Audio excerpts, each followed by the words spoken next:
Iniciamos la grabación. Vamos a empezar la clase. Muy bien, vamos a revisar un caso.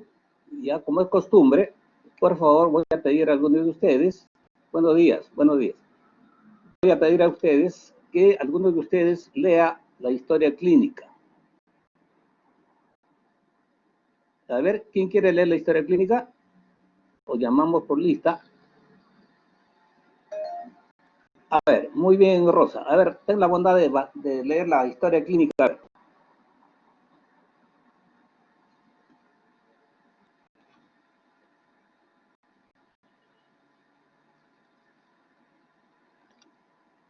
¿Quién va a leer la historia clínica?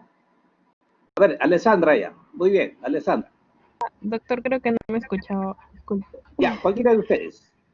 2 años, procedente de Cerro de Pasco, es enviado a la capital para ampliar su estudio. Refiere que desde su niñez no tenía la tolerancia a la actividad física, al igual que sus compañeros, por lo que es exonerado del curso de educación física.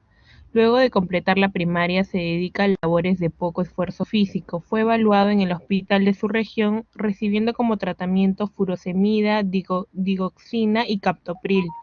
Lo toma de modo irregular. Al cumplir 30 años, fue hospitalizado por dificultad respiratoria y edema de miembros inferiores. Desde entonces no se ha sentido bien. La disnea ha progresado hasta pequeños esfuerzos, palpitaciones y dolor precordial al esfuerzo, aumento de volumen de ambos miembros inferiores que progresa hasta la raíz del muslo. Tiene que dormir sentado, acude al donde le repiten la medicación que requiere estudios especializados, por lo que acude al Hospital María Auxiliadora. Llega de emergencia muy disneico, pálido, edematoso. Antecedentes: niega otras patologías, excepto la dificultad respiratoria y episodios bronquiales frecuentes. Nació en el hospital de su zona, según refiere, permaneció hospitalizado por 10 días. La mamá no le precisó el motivo. Muy bien, muy bien. Como es costumbre, vamos a comenzar a desmenuzar la historia clínica. A ver, vamos a dar la palabra. A ver, Alexandra, tú misma, a ver. ¿Qué síntomas te llaman la atención para poder hacer el comentario? Sí, doctor, buenos días. Bueno, a mí me llama la atención más donde dice que tiene edema de miembros inferiores.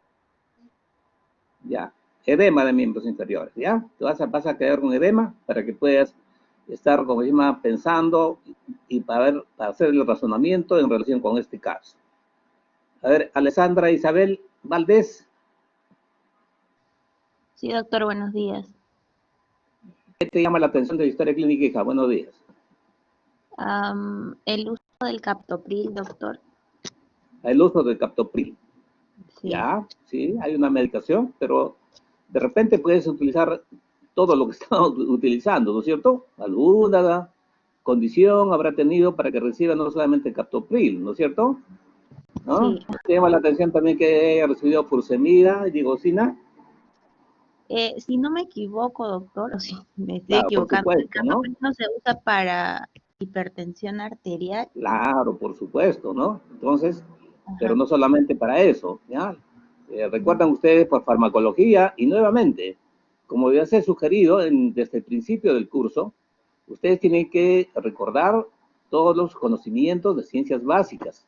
Acá tienen obviamente un caso de farmacología y ustedes saben ya perfectamente ya los mecanismos de acción ¿no? de los medicamentos.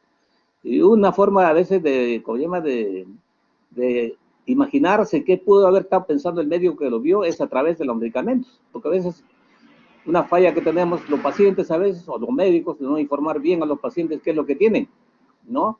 Pero a través de la medicación nosotros podemos imaginarnos qué ha estado pensando el médico. Ahora, eso no necesariamente significa que su diagnóstico o presunción diagnóstica ha sido buena, ¿no? Pero no nos queda otro camino. Por algo le habrá dado furosemida, por algo le habrá dado digoxina, por algo le habrá dado captopril. Y si conocemos la farmacología de cada uno de estos medicamentos, de alguna manera podemos imaginarnos qué síntoma ha presentado el paciente o qué ha querido modificar el colega. ¿Correcto? A ver, Gabriela Cunya. Sí, doctor, buenos días. ¿Qué otra cosa te llama la atención de la historia clínica? Atención la disnea, que llega a un punto en el que tiene que La dormir disnea. sentado. Perfecto, la disnea. También prepara la, me anda pensando, para que hagas el contexto de este cuadro clínico. ¿Ya? Sí, doctor. Jennifer, por favor. Jennifer Altamirano.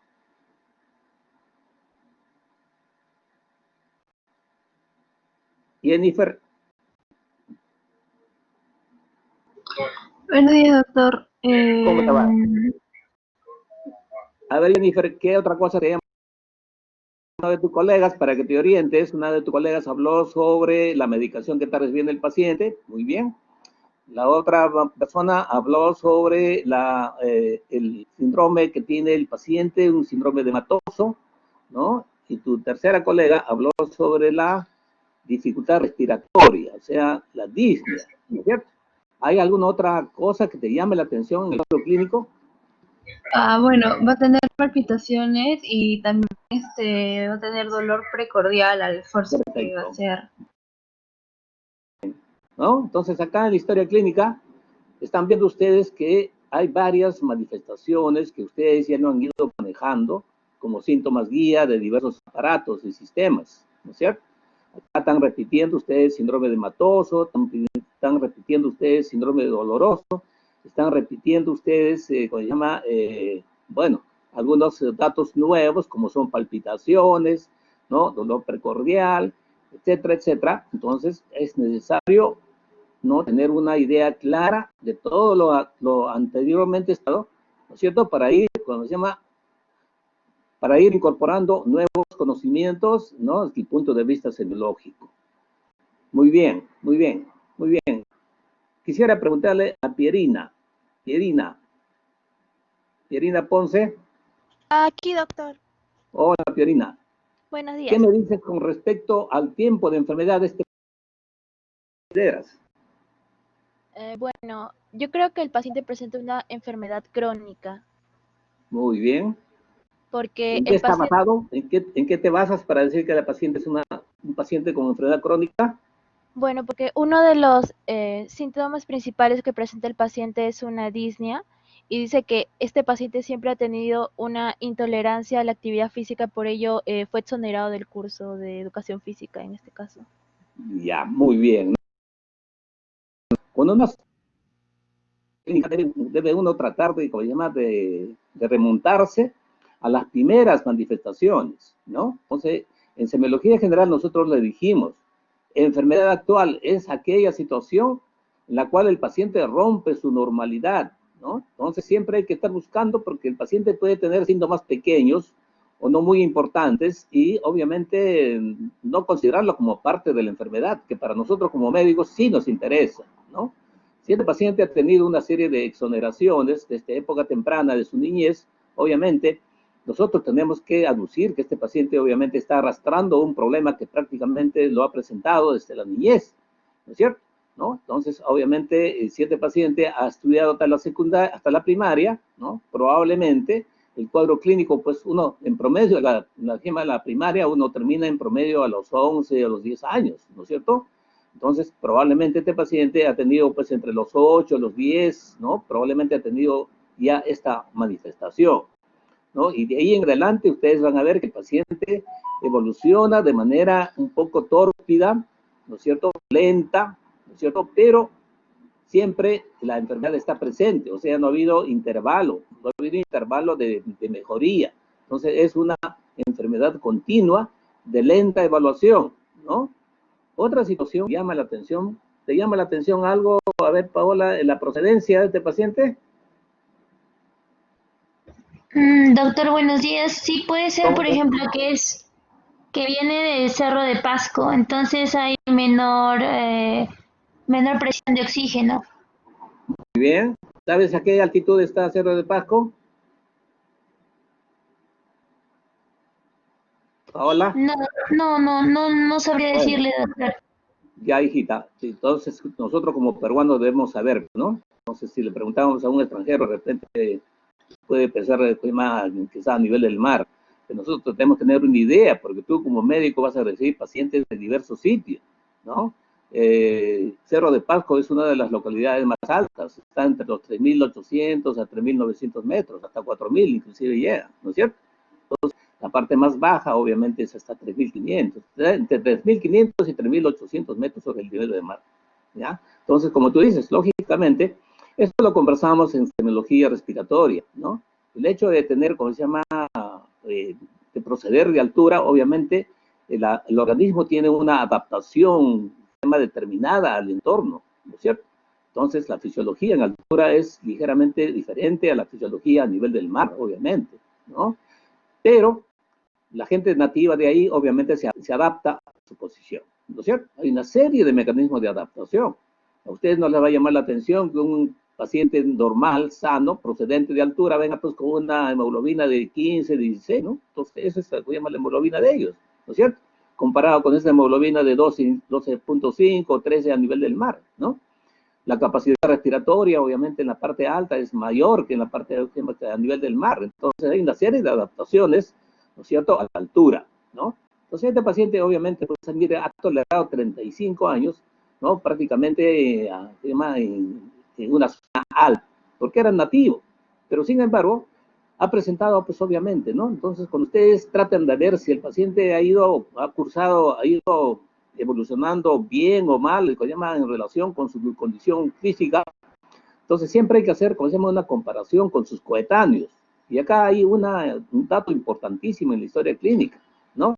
Dice, no tenía la tolerancia de actividad física al igual que sus compañeros, ¿no? Eso es lo que uno debe hacer, ¿no?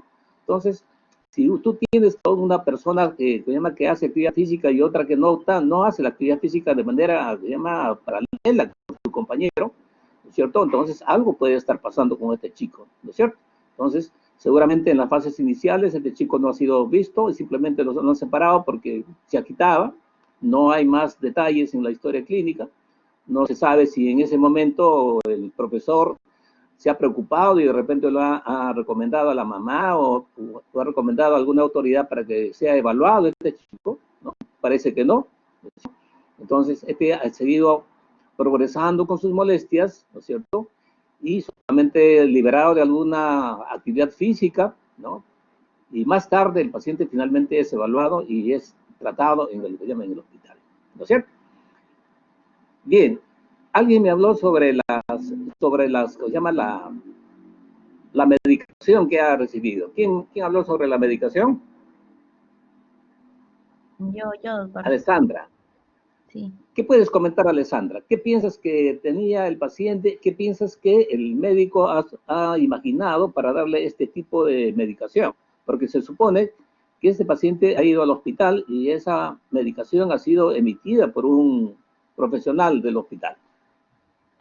Ahora, puede estar, como se llama, completamente aproximado al diagnóstico o de repente no, pero nosotros podemos definir más o menos qué pudo haber estado pensando basado en la terapéutica que ha estado recibiendo su paciente, ¿no es cierto? Ajá, sí. ¿Qué recuerdas de la furosemida? ¿Qué recuerdas de la digoxina? ¿Y qué recuerdas del captopril? Más que nada recuerdo del captopril, de la furosemida, no recuerdo mucho, la verdad, doctor. Muy bien, muy bien. A ver, Solamente... vamos a ver quién puede. A ver, Rosa, ¿cómo? Doctor, la furosemida es usada en edema. En cuanto a la digoxina, es usado como un antiarrítmico en insuficiencias cardíacas y el captopril en hipertensión arterial. Ya. Muy bien. La furosemida es un diurético, ¿no? Es un diurético de asa, es uno de los diuréticos con más energía, ¿no? Por supuesto, si el médico le ha recetado furosemida es porque el paciente de alguna manera lo ha visto o edematoso, ¿no es cierto?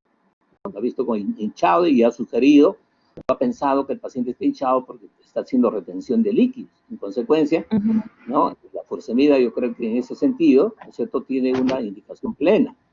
En cuanto a la digoxina, ya es bueno que ustedes sepan que la digoxina es un cardiotónico, ¿no es cierto? Y también para que ustedes evalúen y revisen su farmacología. Recuerden ustedes que cuando hablamos nosotros las propiedades de la fibra cardíaca, dijimos el cronotropismo, el batmotropismo, el dromotropismo, ¿no es cierto? Y el inotropismo. Entonces, las drogas que tienen acción sobre el corazón actúan sobre estas funciones de la célula, ¿ya? Entonces, la digoxina en ese sentido, ¿ya? Para que vean ustedes, la digoxina tiene una función inotrópica positiva. ¿Qué es inotropismo? ¿Recuerdas qué es el inotropismo? Paola, ¿qué es el inotropismo? Sí, doctor, es la contracción del músculo cardíaco. Claro, es la fuerza de contracción del músculo cardíaco. Entonces, desde ese punto de vista, la digoxina es un inotrópico positivo, o sea, incrementa la fuerza de contracción del ventrículo, ¿correcto? Igualmente, para que no se pierdan, recuerden ustedes, el cronotropismo interviene en la frecuencia de descarga del nódulo sinusal, ¿no? Y el dromotropismo, la conducción auriculoventricular del estímulo. En consecuencia, la digoxina tiene un cronotropismo y un dromotropismo negativo, es decir, por acción farmacológica disminuye la frecuencia cardíaca y prolonga, ¿no?, la conducción auriculoventricular. Desde ese punto de vista, entonces, la digoxina va a tener un efecto bradicárdico, ¿ya? Entonces, puede ser que en alguna ocasión les presentan a ustedes un paciente con bradicardia extrema, que puede ser simplemente una de las funciones o de los daños por intoxicación digitálica, ¿no? Hay que tener en cuenta esto. El captopril, pues, es bastante conocido como hipotensor, pero también el captopril, de acuerdo al mecanismo, cómo actúa, pues actúa interviniendo en el tono de los vasos, tiene una cierta acción vasodilatadora. En consecuencia, los tres medicamentos obviamente van a ser muy frecuentes en los pacientes de repente con alguna cardiopatía, ¿no? Muy bien. ¿Qué hay con respecto a la disnea? ¿Quién habló sobre la disnea? Me parece que fue Gabriela. Muy bien, doctor. Sí, doctor. ¿Qué te parece la disnea? ¿Qué tipo de disnea presenta este paciente y cuál puede ser el mecanismo? Sí, doctor. Que de niño tenía disnea a grandes esfuerzos porque no podía hacer actividad física. Sin embargo, esta fue progresando hasta tener una ortopnia, ya que menciona que no puede permanecer echado. Tiene intolerancia al decúbito. Bueno, como le dije, puede ser de origen cardíaco, de origen respiratorio. Ya. Yo diría que es más de origen cardíaco. Hay otra porque cuando... bueno, luego pasa disnea en reposo. Disnea en reposo. Claro. Pero todas esas disneas son disneas relacionadas con el esfuerzo. ¿Hay otro tipo de disnea que haya presentado el paciente? Disnea conoces, que ya hemos hablado mucho en patología respiratoria.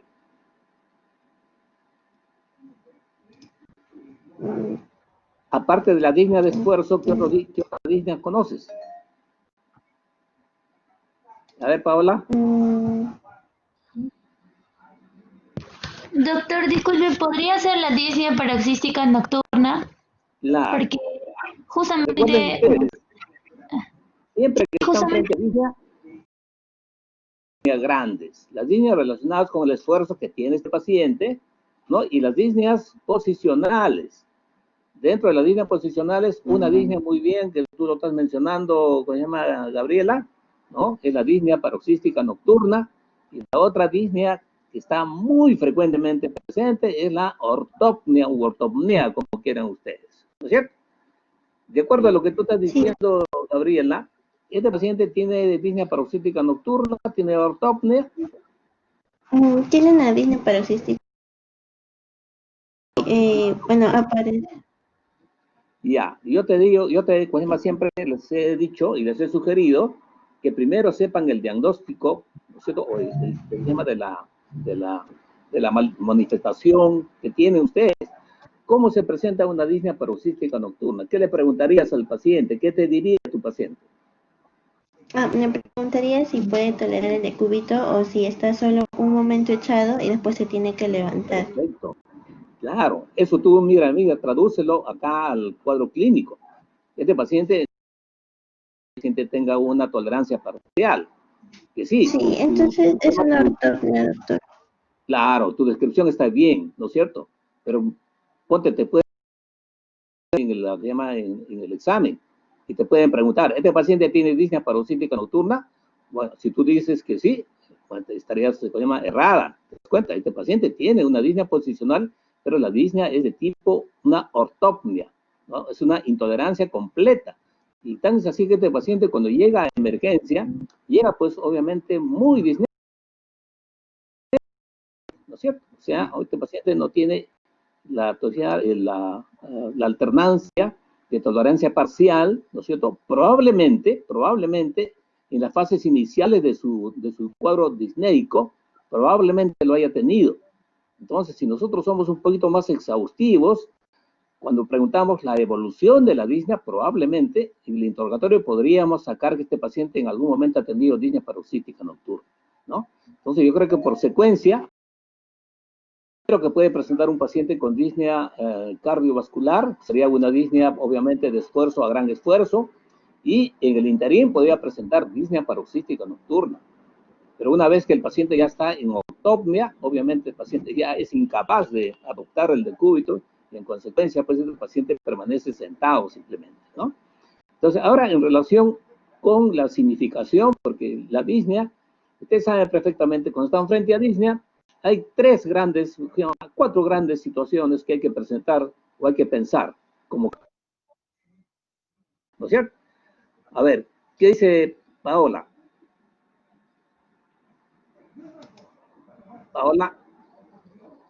Paola Tagua. Sí, doctor, dígame. Paola, por favor, ponga atención.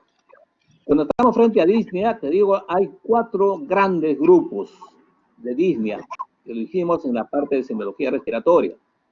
¿Cuáles son esos grandes grupos de causas de disnea en los pacientes? Puede ser de origen respiratorio, Perfecto. de origen ¿Otra cardíaco, disnea? Perfecto. de origen metabólico. De origen metabólico no hemos mencionado. ¿A qué te refieres, por ejemplo, de tipo metabólico? Por ejemplo, si es que tengo necesidad de incrementar el gasto energético, como levantar pesas. Bueno, eso no es disnea, ¿no? Entonces yo creo que eso es una respuesta fisiológica. Todo ese esfuerzo aumenta tu ventilación. Pero para que nuevamente hagas un recordaris de lo que has estudiado hasta este momento. En síndrome anémico, hicieron la referencia sobre disnea, un paciente con anemia disnea. Sí, doctor. Por supuesto, entonces esa es la tercera forma, ¿no? Entonces las disneas son de tipo respiratorio, de tipo cardiovascular, eso se llama disnea de transporte por los síndromes anémicos severos, y finalmente, como la respiración, pues obviamente está de alguna manera dirigida por una estructura nerviosa y tiene control cortical, ¿no es cierto? Las personas tensas, ansiosas, pueden presentar lo que se llama la disnea, ¿no? La disnea psicógena. Este paciente obviamente no va a tener disnea psicógena, obviamente este paciente tiene una disnea de tipo orgánica. Las psicógenas no tienen organicidad, es parte integrante del síndrome ansioso, de un paciente tenso, ¿no? Entonces siempre cuando estamos frente a un paciente con alteración de la dificultad de la respiración, estamos haciendo necesariamente el diagnóstico diferencial si el paciente tiene una patología respiratoria o una patología cardíaca. Porque la disnea por síndrome anémico, obviamente que también se presenta, obviamente pues se presenta en el cuadro con una clara manifestación obviamente de anemia, ¿no?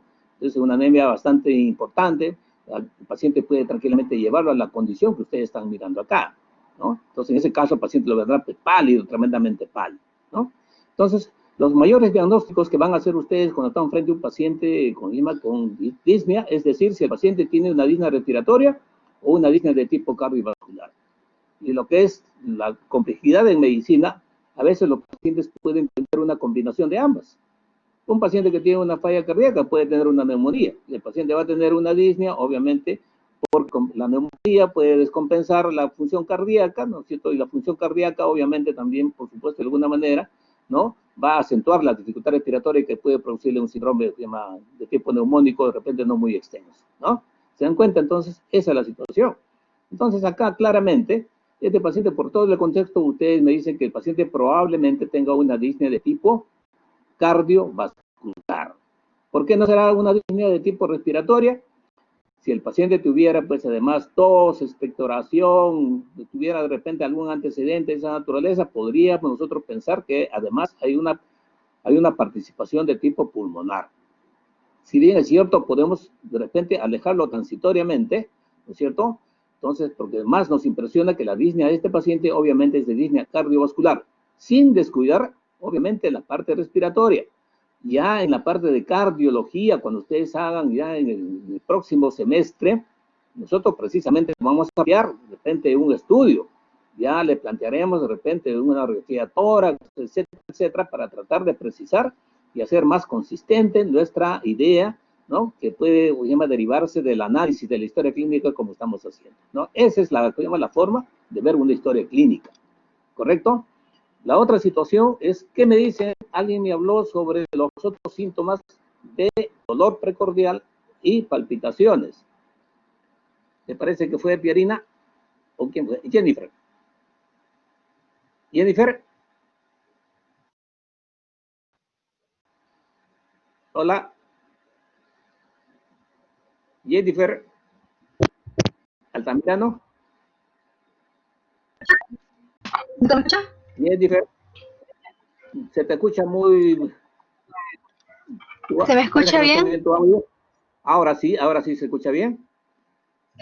Ya, ¿Qué puedes doctor, comentar con respecto a palpitación? ¿Qué es para ti la palpitación? Bueno, la palpitación va a ser bueno, una percepción anormal del latido cardíaco. O sea, al momento de pues los pacientes van a tener sensaciones como golpeteo o aceleración o una irregularidad en su latido. Ajá. Es la percepción consciente del latido cardíaco. Esa es la palpitación. Ahora, esa palpitación puede estar en relación simplemente con aumento de la frecuencia cardíaca. De repente ustedes cuando han hecho un esfuerzo intenso, han corrido, de repente pueden sentir obviamente el golpeteo en el pecho, ¿cierto? Entonces, que no necesariamente pues la palpitación va a presentarse solamente en esas circunstancias, sino también puede sentirse, percibirse el latido cardíaco, a veces cuando los pacientes tienen arritmias. Cuando el paciente tiene una extrasístole, el paciente puede sentir golpeteo en el pecho, ¿correcto? Entonces, la palpitación no necesariamente significa taquicardia. Y en la mayor parte de casos puede presentarse, pero un paciente que tiene una arritmia cardíaca puede también percibir, ¿no? De manera intensa puede percibir el latido cardíaco. Esa es una palpitación, ¿correcto? Y la otra es que tiene este paciente es dolor. ¿Qué te parece el cuadro clínico? Dolor. Sí, doctor, el dolor puede ser el dolor precordial al esfuerzo puede ser también, o sea, presentar aparte una angina de pecho. Ya, puede ser una angina, ¿no es cierto? Pero obviamente acá no está descrito apropiadamente, ¿no? Porque la angina de pecho obviamente tiene algunas características semiológicas, ¿no? No sé si te acuerdas. A ver, vamos a darle la palabra a Pierina Ponce. Pierina. Aquí, doctor. Pierina. Aquí. ¿Cómo es la semiología, hija, de la que se llama del síndrome anginoso? ¿Cómo es el dolor anginoso? Bueno, lo principal es que el dolor anginoso se acompaña de palpitaciones, como ya le indicó mi compañera, si no me equivoco. No, pero ¿cuál es la semiología, hija? Que ya tú sabes, cuando ya tú sabes manejar ya se llama dolor, ¿no? Este es un dolor de tipo visceral, ya lo manifestamos tanto en semiología general como en semiología respiratoria, y ahora lo repetimos en semiología cardiovascular. Cuando estás frente a un síndrome doloroso, si no haces el estudio de todas las características relacionadas con el dolor, que son alrededor de 8 o 9 características, no vas a poder precisar. Porque el dolor a nivel del pecho te puede doler por una serie de cosas. Por patologías de la pared torácica, patología digestiva, patología respiratoria y obviamente patología cardiovascular. Y dentro de la patología cardiovascular, los síndromes que más llaman la atención, obviamente, es el síndrome coronario, el síndrome de insuficiencia coronaria. Entonces, la insuficiencia coronaria tiene una semiología característica que siempre hay que buscar. Lo que les quiero decir es que no necesariamente todos los pacientes van a tener calcado con el libro, lo que se llama el cuadro de dolor. Además, el paciente no está en la obligación de manifestarnos todas las características. Nosotros, como médicos, tenemos que preguntarle y sacarle, obviamente, todos los datos. Y para decir, este paciente sí tiene un síndrome de insuficiencia coronaria, ¿no es cierto? Entonces, lo primero que tienes que tener en cuenta, entonces, ¿cuál es tu definición o cuál es tu concepto de síndrome coronario? ¿Cómo es la semiología del síndrome coronario?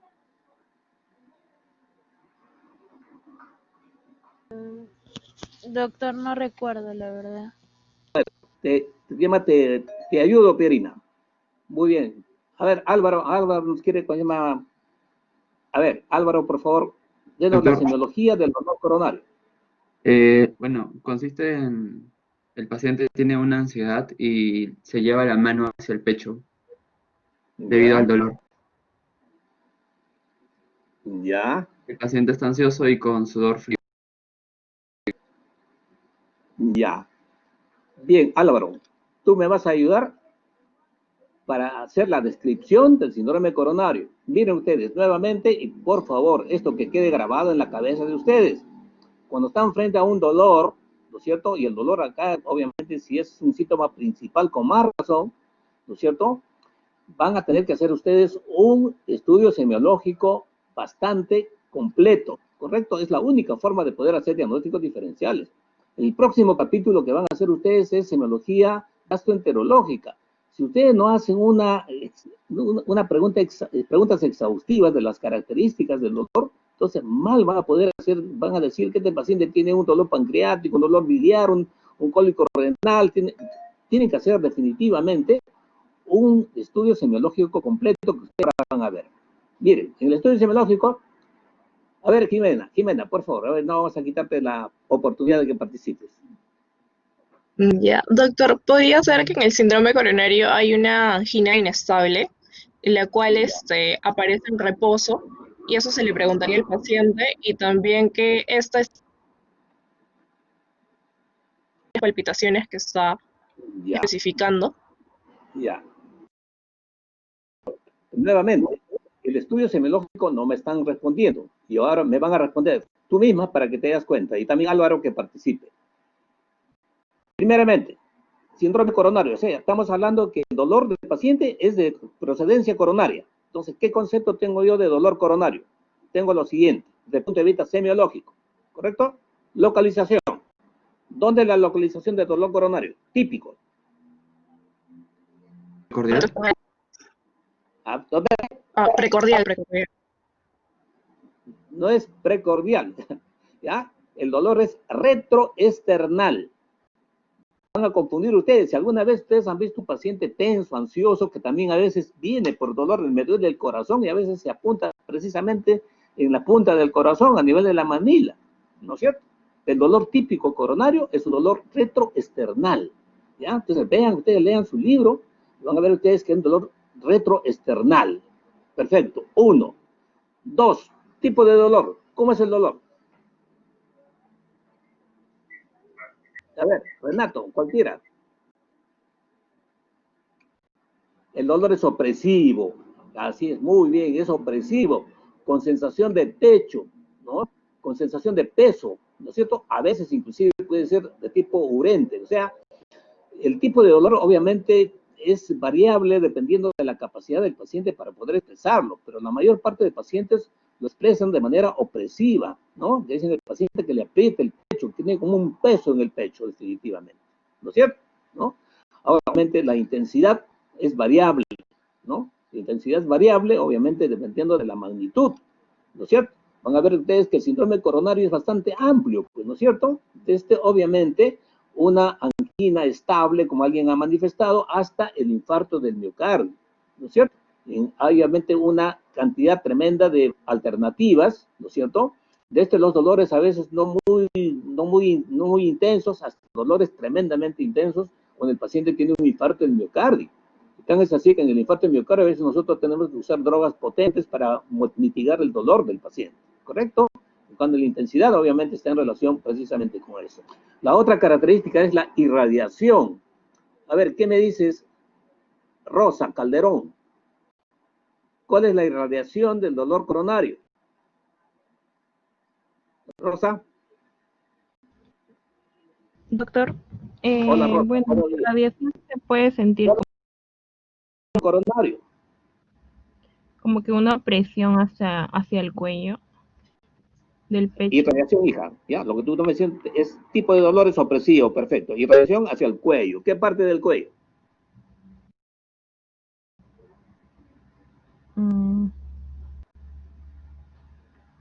¿Te acuerdas qué parte del cuello?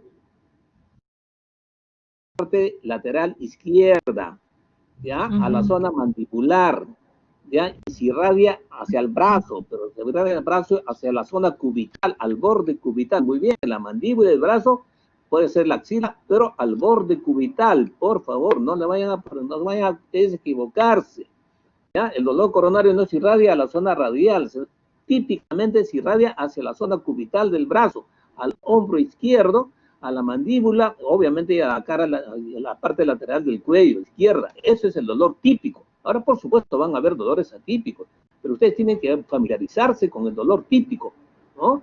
Entonces, inclusive cuando hay un dolor de la cara diafragmática, el paciente puede tener dolor epigástrico, y a veces se confunde, tranquilamente puede confundirse con una úlcera, con una gastritis, con una esofagitis.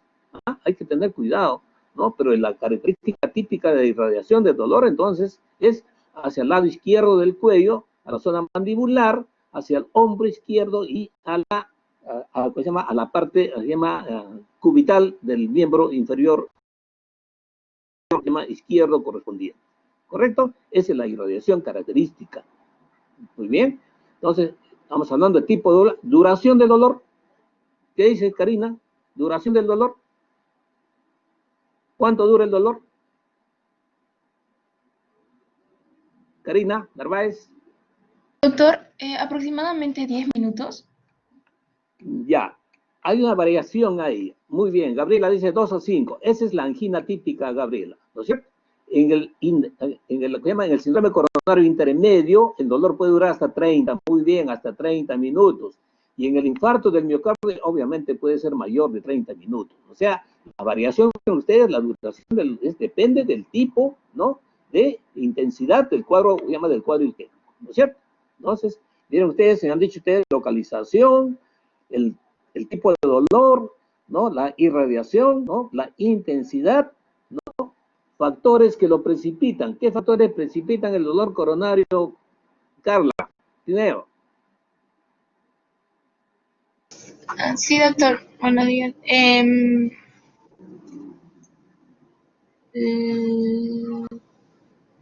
¿Qué precipita?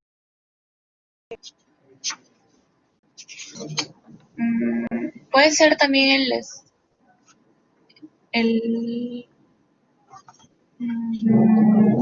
Sí, suelta, ¿no? Para hacer el comentario. Puede ser, o sea, el esfuerzo, las emociones, ¿ah? Cualquier tipo de actividad física. Mayor perfusión, obviamente, necesaria para el músculo cardíaco. Entonces, obviamente, si el esfuerzo produce aumento del dolor, el reposo lo calma. Entonces, eso tiene que preguntar a su paciente. Si un hombre tiene dolor de tipo con las características que les he mencionado, que cede con el reposo, le está diciendo que el paciente obviamente tiene un síndrome de tipo coronario relacionado con el esfuerzo. Si no cede, dos posibilidades.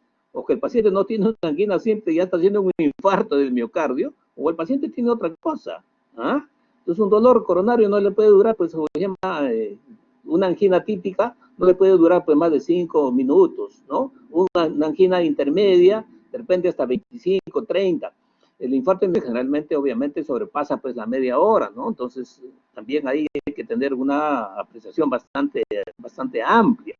Acuérdense ustedes que además el paciente tiene una serie de síntomas neurovegetativos. El paciente tiene una sensación de ansiedad, una sensación de muerte, por eso se llama angina, de angor, ¿no es cierto? ¿No? Y a veces es sudoración, ¿no es cierto? Y sensación de frialdad, inclusive sudor frío puede tener los síntomas vegetativos del paciente, ¿correcto? Entonces, un síndrome coronario es caracterizado por lo siguiente: dolor retroesternal, generalmente gravativo, ¿no es cierto?, que se irradia hacia la mandíbula y hacia el cuello del lado izquierdo, el hombro izquierdo y la parte cubital de la que llama de la extremidad superior, que aumenta con la actividad física, disminuye con el reposo y con el uso de nitroglicerina. A veces nosotros le damos nitroglicerina al paciente sublingual para poder ver, ¿no es cierto?, la respuesta, ¿no es cierto? Y por supuesto está asociado, por supuesto, con manifestaciones neurovegetativas. El paciente tiene frialdad, sudoración fría, sensación de muerte, angustia, porque ese es el tipo de dolor que tiene los pacientes, ¿no es cierto? Ahora, la explicación fisiopatológica, entonces lo que ustedes van a ver es el desbalance entre la provisión de sangre y la necesidad de sangre del miocardio, ¿no es cierto? Ahí hay un desbalance. Entonces, cuando el vaso está obstruido, ¿no es cierto?, en una actividad física que demanda mayor circulación, obviamente no llega a la perfusión suficiente al músculo miocárdico y el paciente siente la molestia de dolor. El dolor en el corazón no se produce por por una herida, por la puñalada, ni nada por el estilo, ¿no es cierto? Se produce por isquemia. El músculo miocárdico duele por isquemia. Tú puedes cortar el miocardio, no le va a doler al paciente, pero si le priva la circulación, eso es el mecanismo de dolor, ¿no? Diferente, obviamente, en el dolor pericárdico es por irritación de la pleura o del pericardio parietal, pero el miocardio duele por isquemia, de tal manera que cuando el paciente descansa, disminuye la demanda de irrigación y obviamente cede el dolor. Pero ese es el mecanismo, la explicación fisiopatológica del dolor. Y tengan ustedes en cuenta que tiene una serie de alternativas. En este caso, pues es una persona relativamente joven, ¿no?, con un cuadro de alteración de la función cardíaca de fondo, que cada vez que hace actividad física probablemente le demande pues no solamente mayor perfusión en sus tejidos, sino también en su miocardio. Y entonces el paciente hace una sensación de dolor que no le hemos mencionado acá, que tenga pues una patología coronaria completa, ¿no es cierto? Pero obviamente simplemente está diciendo que de repente hay una alteración entre la oferta y la demanda de sangre en un corazón que está de alguna manera fallando en este paciente, ¿no? Entonces, esa es la explicación que tiene este paciente. No se le ha hecho no se le ha preguntado de irradiación porque probablemente este paciente no lo tenga de repente, o no sé, o de repente lo tenga. Pero es muy difícil pensar que un paciente de 35 años, ¿no es cierto?, no muy difícil, ¿no?, pero podemos de alguna manera apartarlo un poco, porque los cuadros de infarto de miocardio desde el punto de vista, epidemiológico, pues en los pacientes de 40, 45 años, ¿no? Aunque este paciente está en el borde, ¿no? Pero de todas maneras hay que tener en cuenta estas características, ¿no? Entonces, esa es la situación, ¿no? Y alguien me habló del edema, y no vamos a repetir ya del edema porque ustedes han hablado bastante sobre edema, ¿no es cierto? Este paciente obviamente tiene un síndrome edematoso bastante extenso. Miren ustedes que va extendiéndose, comprometiendo los miembros inferiores y hasta comprometer todo el miembro inferior, hasta la raíz del miembro, ¿correcto? Entonces es un edema bilateral, ¿no es cierto?, que en el contexto de este paciente obviamente hay que pensar que es parte integrante del cuadro clínico. Entonces este paciente tiene manifestaciones de dificultad respiratoria, de disnea, ¿no?, asociado a un síndrome edematoso progresivo. Miren ustedes la distribución del edema. ¿Tendrá importancia la distribución del edema, Renato? Renato.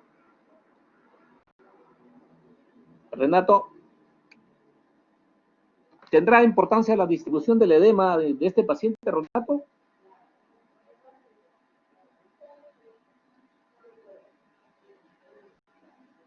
¿Qué me dice? La distribución de este paciente tiene edema que produce un aumento de volumen de los miembros inferiores y progresa hasta la raíz del muslo. Cuando estás frente a un síndrome edematoso, al igual que la disnea, uno también se plantea, ¿no es cierto?, el mecanismo fisiopatológico, ¿no es cierto? En este caso, obviamente, el edema está comprometiendo solamente las partes, el territorio bajo, ¿no es cierto? Cuando este paciente está semisentado, entonces obviamente el síndrome edematoso es en la parte inferior. Este paciente no hablamos, por lo menos en la historia clínica no se habla que el paciente tenga edema de las manos y que tampoco tenga edemas en la cara, ¿no es cierto? ¿No? Bueno, vamos a ver si es por obstrucción, pero me van a decir ustedes, cuando están frente a un síndrome edematoso, desde el punto de vista fisiopatológico, hay 3 o 4 posibilidades. Uno de ellos, obviamente, es la disminución de presión oncótica, ¿no es cierto? La otra es aumento de presión hidrostática.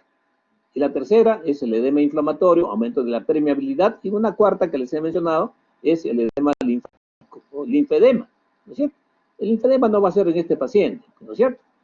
El paciente con un síndrome por disminución o de la presión oncótica, obviamente, tiene una distribución diferente, ¿no es cierto? El paciente no tiene por qué tener necesariamente disnea. En esos casos, como en el caso del edema renal, compromete la cara, compromete los miembros superiores, ¿no es cierto? Este paciente característicamente tiene la parte inferior. Ese es típico del paciente que tiene un edema de tipo cardiovascular. Recuerden ustedes, el edema cardiovascular se presenta en la parte baja, no compromete la cara, no compromete los miembros superiores. ¿Por qué? Porque el paciente, debidamente al tipo de disnea que tiene este paciente, que está en posición semisentada, el efecto de la gravedad va a determinar la distribución de este edema en la parte inferior. ¿Que hay un incremento de la presión, de la presión hidrostática a nivel sistémico? Sí, existe, pero debido a la posición que adopta este paciente es mayor en la parte inferior y por eso el paciente no tiene edemas en los miembros superiores, solamente lo tiene en la parte baja. En los miembros inferiores y puede tener en el abdomen también, obviamente, ¿no? Pero es muy difícil que un paciente cardíaco tenga edema facial, ¿no? Si este paciente pudiera adoptar el decúbito dorsal completo, podría tener, pero eso es imposible en un paciente que tiene falla cardíaca. Un paciente que tiene falla cardíaca es imposible que pueda estar echado. Tiene que estar sentado, necesariamente tiene que estar sentado, ¿no es cierto? Entonces, por eso la distribución del edema es en la parte inferior. Miren ustedes, entonces, están viendo ustedes un paciente que tiene una patología que está arrastrando durante mucho tiempo, desde la niñez, ¿no es cierto? Y que está caracterizado básicamente por dificultad respiratoria progresiva, que lo lleva a consultar, ¿no es cierto? Y recibe inclusive tratamiento relacionado probablemente con patología de tipo cardíaca, ¿no es cierto? Y que además este paciente tiene pues otras manifestaciones fundamentalmente relacionadas con la actividad física, ¿no?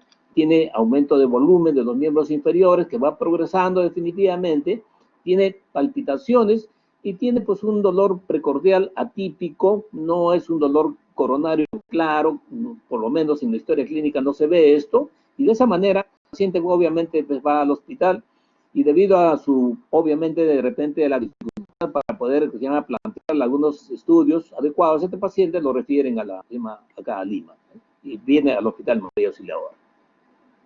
De los antecedentes, ¿qué les llama la atención los antecedentes? A ver, Rosa, Calderón. A ver, Rosita, Calderón. Rosa Calderón.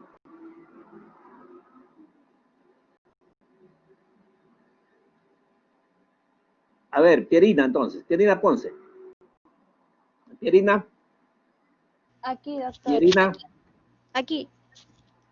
¿Me escucha? ¿Qué te llama la atención de los antecedentes? Bueno, que menciona que este paciente tiene una disnea crónica, es decir, una dificultad respiratoria y también que ha presentado episodios bronquiales. ¿Estos episodios bronquiales podrían relacionarse que este paciente podría haber presentado crepitantes, doctor? De repente, no sabemos. Episodios bronquiales.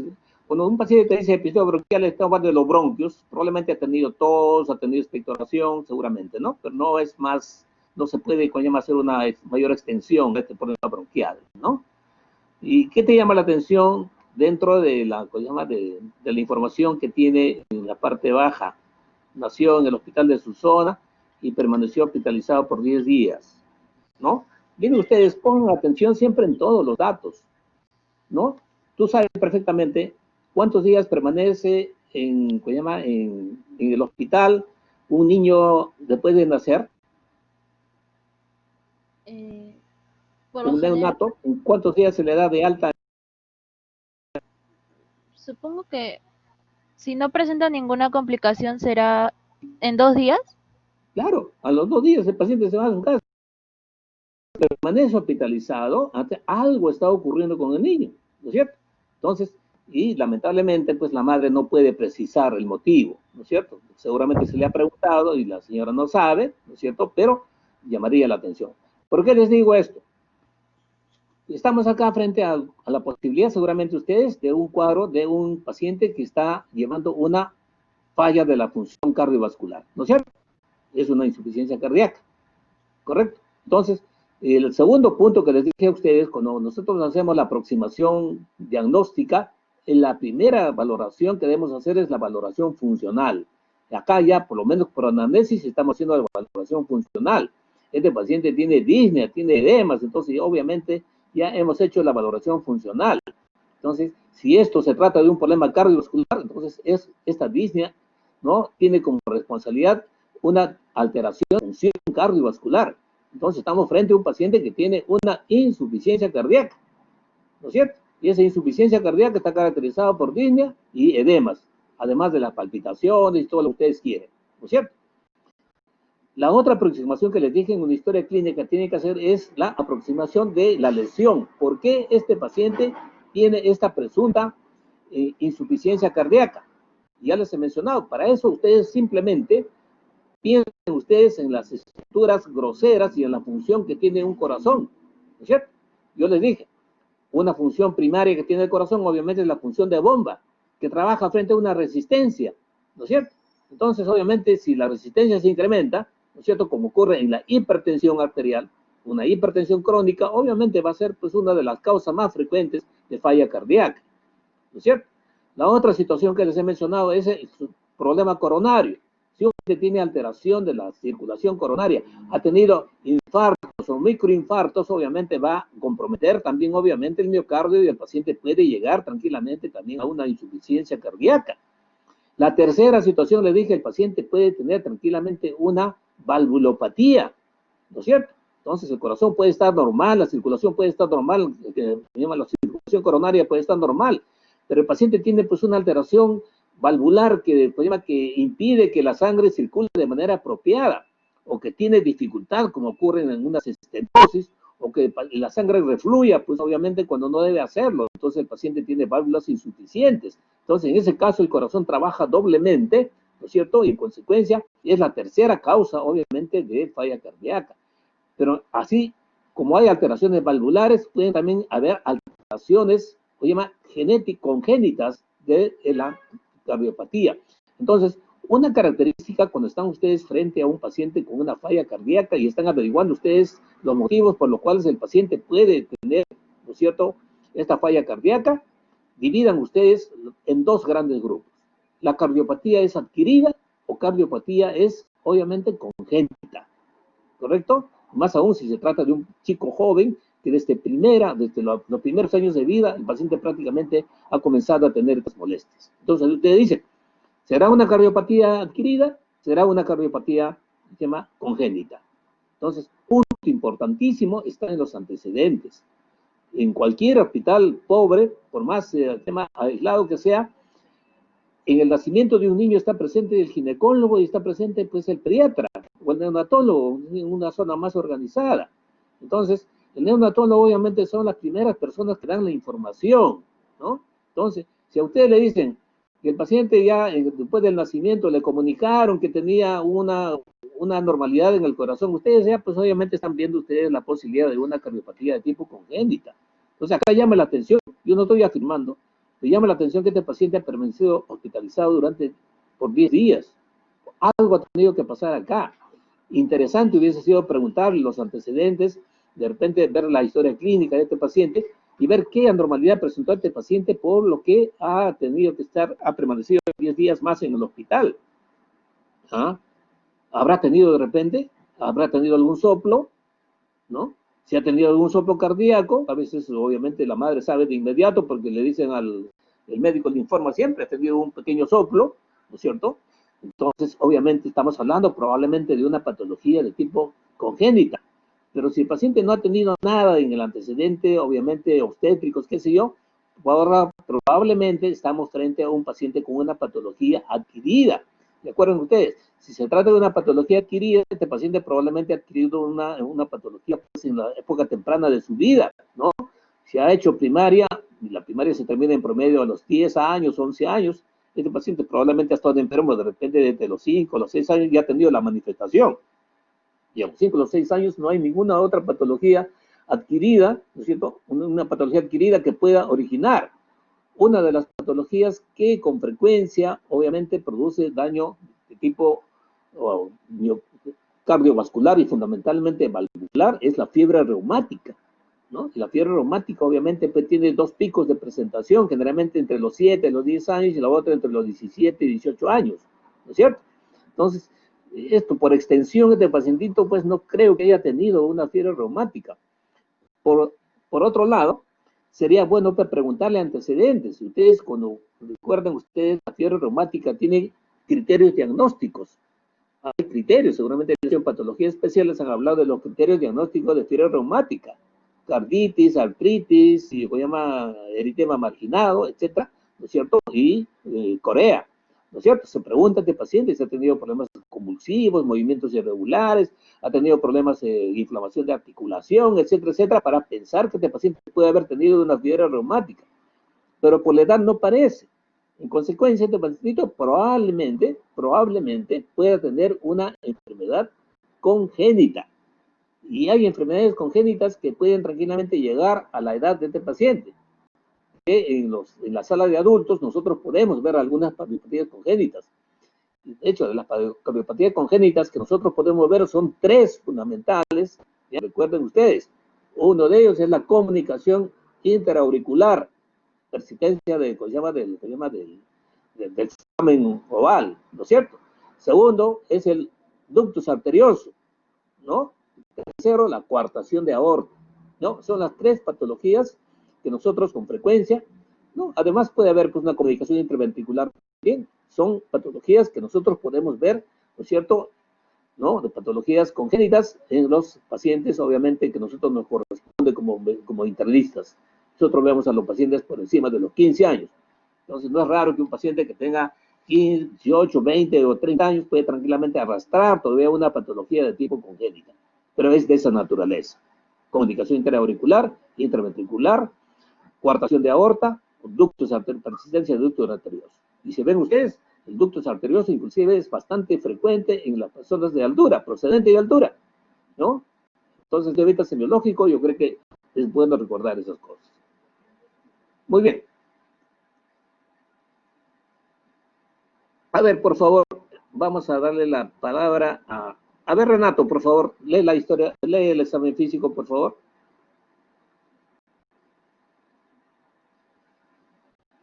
Renato, ¿estás? Renato, estás con prueba de micro. Muy bien, perfecto. A ver, Valerie, vente. Valerie. Por favor, lee la historia o lee el examen físico, por favor. Tiene una presión de 36 latidos por minuto. Un poco más fuerte puede ser. Ya. Tiene una presión de unos pulsos de... Está bien, cualquiera, está bien. ¿Sí? ¿Sí me escucha? Parece que tú... Sí, se escucha, pero un poco parece que está movilizándose algo por ahí. Ah, ya sí, estaba acomodando para estar más cerca del micrófono. A ver, fuerte, por favor. Ya, una pulsación de 76 pulsos por minuto, frecuencia cardíaca de 102, respiración de 28 por minuto y una temperatura de 37.5 grados. El examen general en mal estado general, lúcido, orientado, en posición sentada con cánula de oxígeno, facies ansiosa, disneica, hidratado, adelgazado y leptosómico. Piel y faneras, piel y mucosas pálidas, ligera frialdad distal, aparente tinte cianótico en los labios.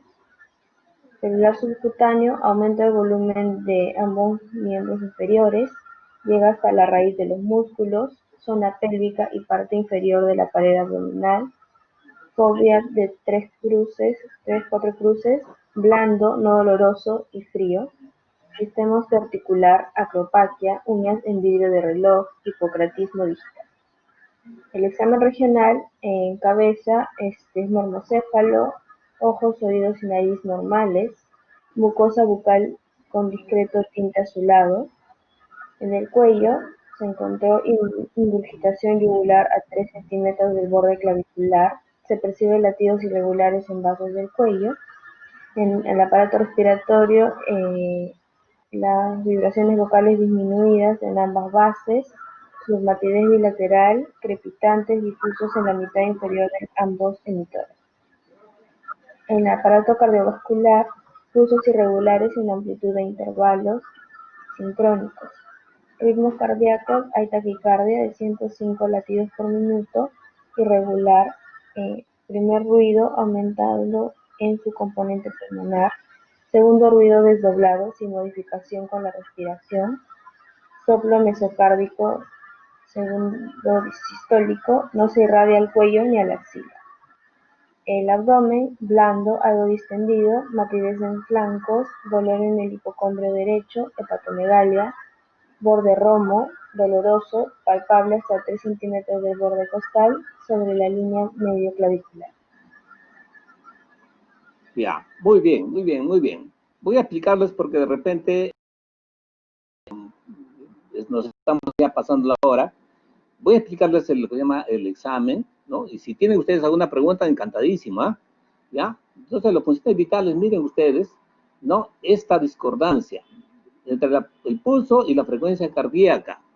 A ver, Alessandra, ¿cómo se llama ese fenómeno? Alessandra Valdés. Alessandra. Sí, doctor.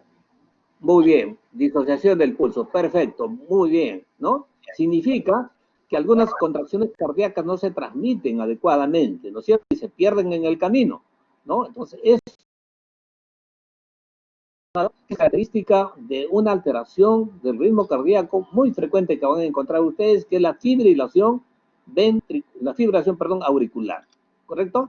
Y que está acompañado de otros signos, les he mencionado, que los pulsos son no solamente irregulares, caóticos, ¿no es cierto?, sino también la amplitud de los pulsos son variables. Hay pulsos grandes, pulsos pequeños y, por supuesto, ausencia del pulso, ¿no es cierto? Muy bien, muy bien, muy bien. Eso es una fibrilación. Probablemente el paciente está fibrilando, tiene una frecuencia respiratoria bastante alta, ¿no es cierto? Por supuesto que no hay fiebre de este paciente. Dentro del examen general, vean ustedes que se traduce lo que les he mencionado. Es un paciente que está ansioso, o se llama despierto, por supuesto, disneico, ¿no? Hidratado, el paciente, pero está adelgazado y obviamente es leptosómico. En la piel lo que llama la atención, obviamente, es la palidez ligera y un aparente tinte cianótico de los labios, ¿no es cierto? Entonces, obviamente, acá, por supuesto, tienen que tener ustedes en cuenta tratar de precisar esto por laboratorio si el paciente realmente tiene cianosis, porque clínicamente o semiológicamente da la impresión, ¿no? Recuerden ustedes que la cianosis está relacionado con un incremento de la hemoglobina reducida, más allá del 5%, ¿no es cierto? Y cuando se trata, obviamente, de patología cardíaca, probablemente se deba a una mezcla de sangre venosa con sangre arterial. Eso se llama shunt, ¿no? El shunt, obviamente, con flujo de derecha a izquierda. O sea, la sangre venosa se mezcla con la sangre izquierda, con la sangre arterial, ¿no es cierto? En el celular subcutáneo, ¿no? Se corrobora lo que hemos mencionado. Es un paciente que tiene un edema bastante marcado, que lleva hasta la pared abdominal, miren ustedes, pero no compromete, pues acá no habla nada de compromiso de los brazos, de las manos, y menos de la cara, ¿no es cierto? Con una fobia bastante marcada, ¿no? El edema es blando, no doloroso y frío, es característico obviamente de un síndrome edematoso, ¿no es cierto? Que puede ser por alteraciones obviamente acá de la presión hidrostática probablemente, ¿no es cierto? Y en el sistema osteoarticular, ¿no es cierto? A ver, ¿qué le sugiere este dato? A ver, Stephanie Pérez, Stephanie,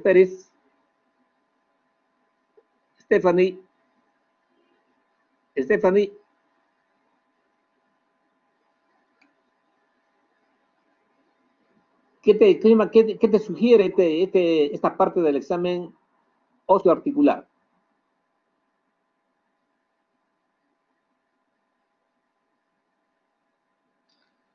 A ver, lee para que para que puedas comentar. Stephanie.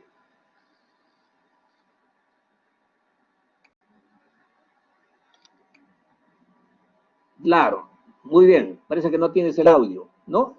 Les está hablando pues, a ustedes de obviamente de una condición, ¿no? Que ustedes lo han catalogado, ¿no es cierto?, como un hipocratismo digital, ¿no es cierto? El hipocratismo digital obviamente es consecuencia, ¿no es cierto?, de una insaturación crónica, que puede presentarse en patologías obviamente que tiene este tipo de características, tanto respiratorias y cardiovasculares. Entonces esto obviamente sustenta la impresión que tuvieron ustedes inicialmente de que el paciente es portador de una patología pues, cardiovascular de larga data que le está produciendo cierto grado de insaturación arterial, ¿no? Entonces, esa es la expresión de esto. En la cabeza, obviamente, tienen ustedes algunas características, ¿no? Nuevamente el tinte azulado que hay que precisarlo, ¿no? Y en el cuello, obviamente, ¿qué tienen en el cuello? A ver, Paola Atagua, yo creo que tú estás con más posibilidad con tu audio. Paola Atagua. Sí, doctor, presenta una ingurgitación yugular. ¿Qué significa, hija, ingurgitación yugular? Por ejemplo, hay mayor retorno venoso y entonces es por eso que hay como que tipo una hinchas, como que esa hinchadita esa parte. Muy bien, muy bien. En otras palabras, es la distensión, ¿no?, de los vasos venosos del cuello, ¿no? En este caso, obviamente, ¿de qué vaso? De la yugular, ¿no es cierto? Para que tú digas que el paciente tiene ingurgitación yugular, ¿en qué posición debe estar tu paciente?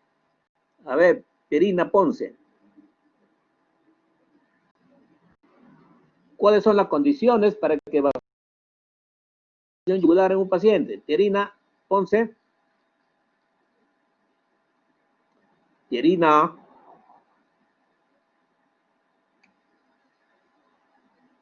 Sí, doctor, lo Gabriela siento. dice, sí, Pierina, Como ¿en yo qué le indico, posición debes colocar a tu paciente para decir que tiene ingurgitación yugular? mi paciente primero tiene que estar en una posición sentado. Ya, ¿en cuántos grados? A 45 grados, doctor. 45 grados, no se olviden eso, 45 grados, ¿ya? Entonces, un paciente de 45 grados, en un paciente normal no debe verse la yugular ingurgitada, ¿no? Entonces, cuando el paciente tiene visible, ¿no es cierto?, la yugular a esa posición, se dice que el paciente tiene una ingurgitación yugular. Y miren ustedes cómo se reporta. Por favor, no es suficiente decir que el paciente tiene ingurgitación yugular.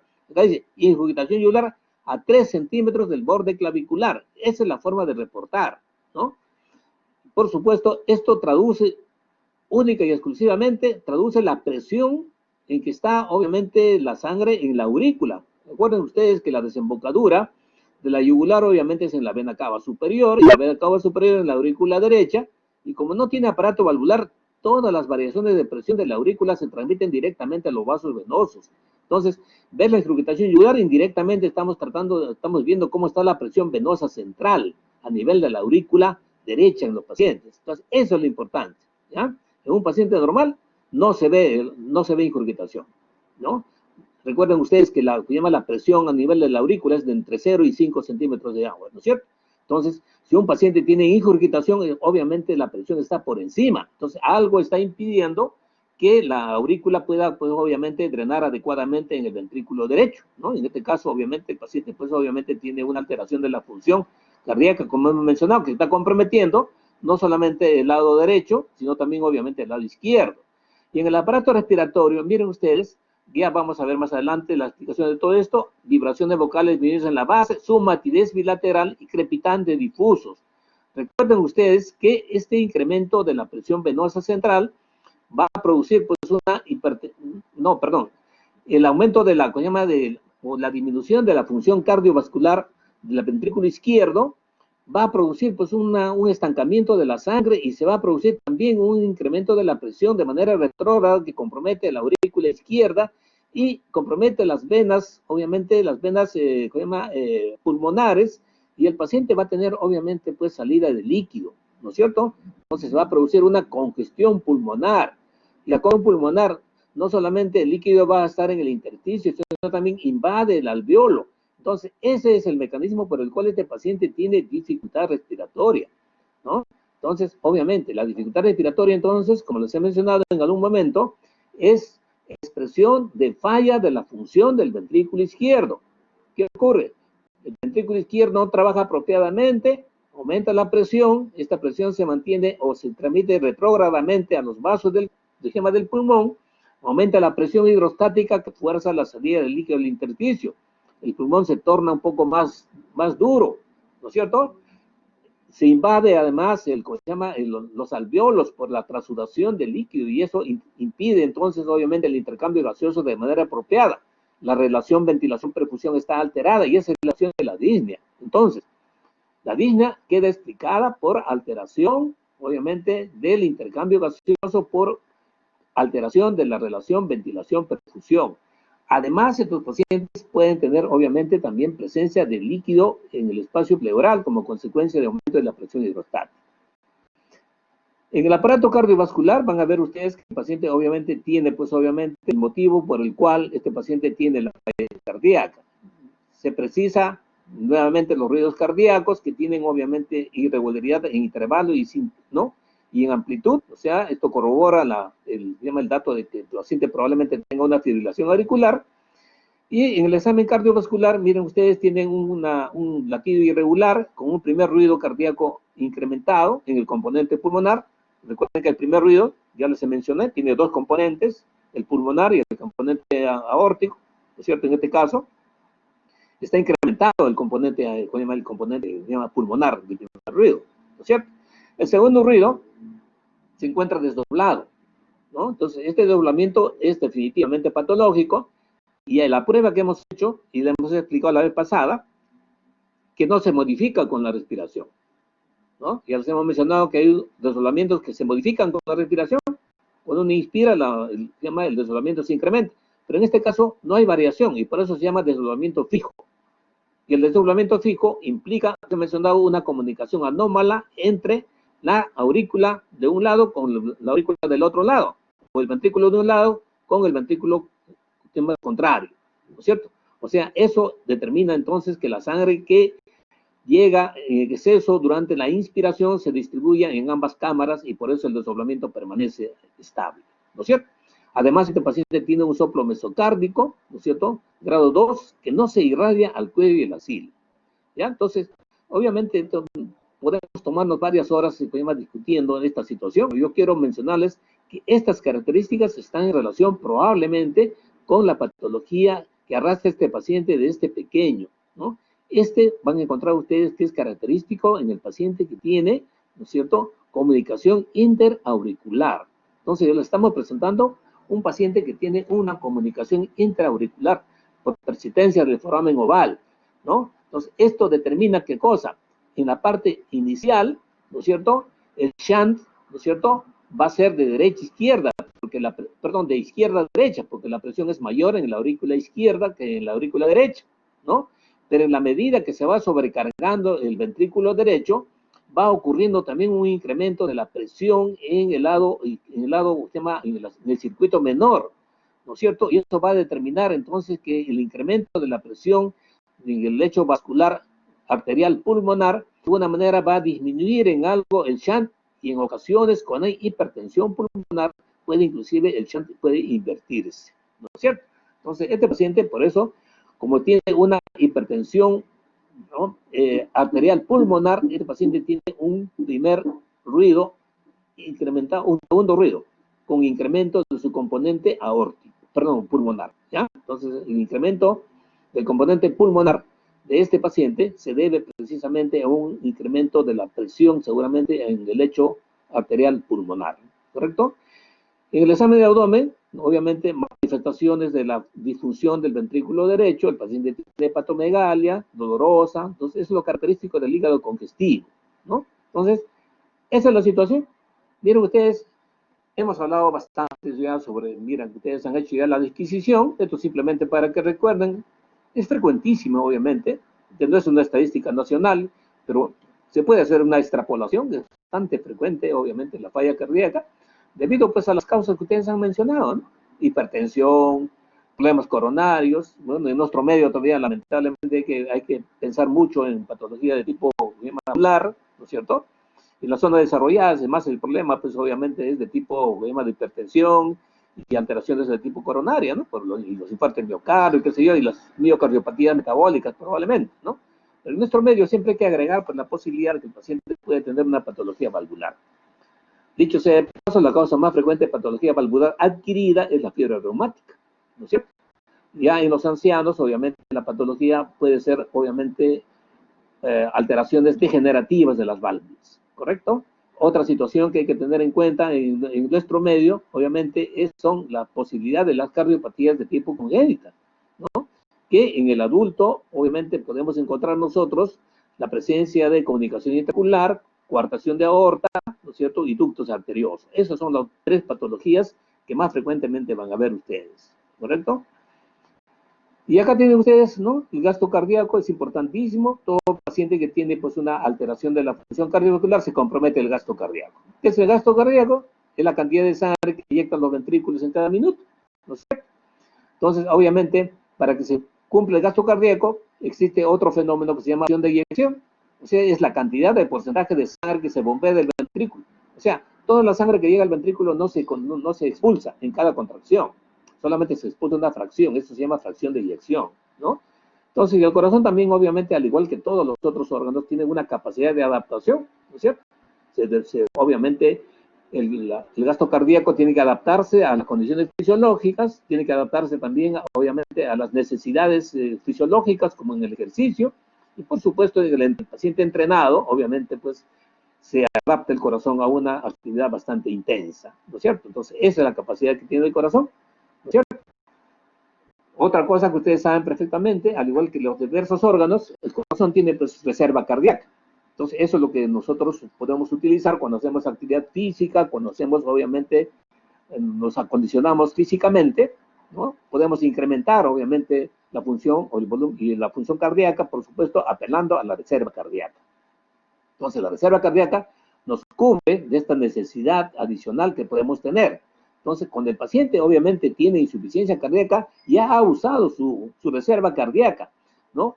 Los pacientes con isquémica utilizan su reserva cardíaca en reposo y esto ya, a pesar de eso, el paciente tiene ya dificultades y la dificultad se va a ver en que el paciente tiene disnea. Recuerden ustedes también el gasto cardíaco, cómo está conformado el gasto cardíaco. El gasto cardíaco, por un lado, está determinado por frecuencia cardíaca, ¿no? Y miren ustedes, la frecuencia cardíaca siempre que llama la participación del sistema simpático y parasimpático, ¿no? El sistema simpático que aumenta la frecuencia cardíaca y el parasimpático que disminuye. La frecuencia cardíaca obviamente tiene que ser multiplicado por el volumen latido, ¿no? Entonces, que les he mencionado, el volumen latido, no sé todo el volumen, obviamente. Y este volumen latido, el volumen que tiene el ventrículo al momento de contraerse, depende, ¿no? El volumen depende de varios factores. De la precarga, o sea, la cantidad de sangre que le está llegando, ¿no es cierto? La postcarga es la resistencia frente a la cual el ventrículo se va a contraer y obviamente la fuerza de contracción, obviamente, del ventrículo, la fuerza de contracción del músculo miocárdico, que es el inotropismo. Entonces, estos fenómenos obviamente constituyen el gasto cardíaco. De tal manera que el gasto cardíaco obviamente se puede modificar, ¿no? Merced a estos factores. Y también, por supuesto, estos mismos factores pueden ser causa, obviamente, de disminución del gasto cardíaco, ¿no? Si la la contractilidad se altera, como ocurre en la miocardiopatía, como ocurre en el infarto del miocardio, obviamente el paciente va a tener pues falla de la disminución de la producción del gasto cardíaco. Si el paciente no le llega adecuadamente sangre, ¿no es cierto?, al corazón, como ocurre en el paciente, si no le llega adecuadamente al ventrículo para que se contraiga, como ocurre en la estenosis mitral, etcétera, el paciente va a tener también, obviamente, una alteración, ¿no? Y si el paciente tiene, eso es la precarga. En la postcarga, si el paciente tiene resistencia el ventrículo para, obviamente, enviar la sangre, como ocurre en hipertensión arterial, o como ocurre en la estenosis, en la arteria, o llama de las válvulas aórticas, entonces esto sobrecarga el corazón y al final, obviamente, el corazón, obviamente, digamos, se descompensa, ¿no? Entonces, estas son las condiciones para que ustedes, obviamente, recuerden: la precarga, la postcarga y la contractilidad. Son elementos que están, obviamente, interviniendo para dar un gasto cardíaco apropiado, ¿no? Entonces, si esto no ocurre, definitivamente entramos que el paciente tiene un corazón insuficiente, una insuficiencia cardíaca, ¿no? Entonces, ya ven ustedes, fácilmente lo definen ustedes la insuficiencia cardíaca, ¿no es cierto? Aquella situación es caracterizada por un conjunto de síntomas. El paciente tiene síntomas como consecuencia de la falla cardíaca, pero también tiene síntomas como consecuencia de los mecanismos de compensación que se ponen en juego. Entonces, los síntomas se presentan tanto como resultado de una disminución del gasto cardíaco, ¿no es cierto?, y de los mecanismos de compensación, ¿no son?, que son de tipo neurohumorales y cardiovasculares, ¿correcto? Estos son los mecanismos, obviamente, del tema de alteraciones, ¿no es cierto? La capacidad de bomba puede alterarse por una serie de factores: coronariopatías, hipertensión arterial, cardiopatía, ¿no es cierto?, cardiopatía valvular, ¿no es cierto? Por supuesto, si existe una infección. Recuerden ustedes que unas válvulas alteradas o un paciente con un corazón que tiene una cardiopatía congénita puede infectarse. Lamentable que no podemos hacer otra práctica, porque ustedes van a encontrar una patología muy frecuente que se llama la endocarditis bacteriana, ¿no es cierto? Y por supuesto, las enfermedades infiltrativas que producen una miocardiopatía, como alcoholismo, endocrinopatías, etc. Entonces, hay una serie de situaciones que pueden originar una disminución de la capacidad, ¿no? Y por supuesto, esto pone en juego, ¿no?, los mecanismos compensadores, que a pesar del uso, el mecanismo compensador es insuficiente para mantener, ¿no es cierto? Entonces, y la orientación, obviamente, que tenemos que hacer para mantener, obviamente, la función del corazón desde el punto de vista del manejo, ¿no es cierto?, hacer que esto, obviamente, evolucione de manera más lenta, ¿no? Si bien es cierto, la mayor parte de insuficiencia cardíaca está asociada a una disminución del gasto cardíaco, no se olviden que existen algunas situaciones en las cuales el corazón puede fallar y, sin embargo, el gasto cardíaco es alto, ¿no es cierto? Esto ocurre, por ejemplo, en estas causas: en la anemia severa, en la tirotoxicosis y en los trastornos de cortocircuitos, ¿no es cierto?, en los cortocircuitos arteriovenosos. En estos casos, obviamente, la función del corazón puede ser por encima de lo normal inclusive, pero insuficiente para el requerimiento metabólico que tiene el paciente, como ocurre en el hipertiroidismo, ¿no es cierto? Entonces, en estos casos, obviamente, el corazón está sobrecargado de función y necesita un mayor gasto cardíaco, ¿no es cierto? Y como la circulación está, obviamente, de alguna manera preservada, las extremidades son calientes y enrojecidas, y la presión del pulso, obviamente, es amplia. Esto van a encontrar ustedes en el hipertiroidismo, van a encontrar en la anemia severa. Entonces, en la anemia severa, el paciente, obviamente, pues hace circular la sangre más veces, ¿no es cierto? Entonces, y no se trata de una anemia cualquiera, es anemia severa. Hemos visto pacientes que tienen 3, 4 gramos de hemoglobina, los pacientes entran en falla cardíaca con gasto alto. Entonces, no se olvide. De repente la pregunta en el examen, ¿no es cierto? Hay algunos pacientes que tienen insuficiencia cardíaca con gasto alto. Entonces, ejemplo, anemia severa, tirotoxicosis y cortocircuitos. La mayor parte de otros pacientes que tienen cardiopatías propias, obviamente, están asociados a disminución del gasto cardíaco, por diversas circunstancias: el infarto, el problema de la hipertensión arterial, etcétera, etcétera, ¿no es cierto?, la cardiopatía isquémica, etcétera, etcétera. Y acá se produce, obviamente, por un trastorno que afecta la capacidad del corazón para bombear. O sea, acá sí hay una disminución del gasto cardíaco, ¿no?